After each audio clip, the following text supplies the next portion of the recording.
Let's talk about copper, because you take a look at the price of copper, we're around $83,000 or so. We know that we've seen plenty of supply shocks in this market, and it feels like the price has barely budged. Does this come down to a demand story?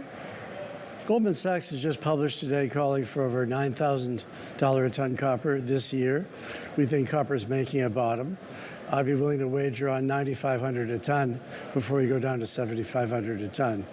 The physical market is very, very tight and now in deficit. And with the Fed likely to cut rates, the dollar-denominated price of copper is likely to go up a lot this year by the middle of the year. Well, let's talk about China, because I don't need to tell you that a lot of the bearish cases for copper, they really come back to sluggish Chinese demand. How does that factor into your pretty bullish view here? It's not true. China consumed more copper last year than any year before. So Chinese demand is still very strong. Everybody knows about the weak real estate market in China, which is probably 20 to 25% of their economy. But military demand, national security demand, demand for militarization is very high. And so physical offtake is very strong, and inventories are extremely low. So really, this is like a powder keg ready to explode as soon as the Fed cuts rates in the second half. So a red herring on the Chinese demand. Forget about the Chinese demand. India is growing, Europe is growing, the rest of the world is growing, and the demand for ESG and the greening of the world economy remains very strong. All right, I'm going to forget about it for at least a couple of minutes. Let's talk about $15,000, because you joined BTV last month. You made waves by saying that we need a copper price of $15,000 a ton to really stimulate and sustain new investment in copper mines. Of course, copper is at almost half of that price today. What does the road to $15,000 look like? What do we need to happen? We've seen molybdenum go from $1 a pound to $30 a pound. We see metals go crazy when you need them.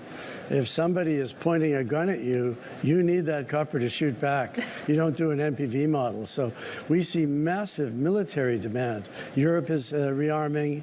Japan is rearming. Taiwan wants to turn into a big porcupine. The United States military is worried about a shortage of 155mm howitzer shells.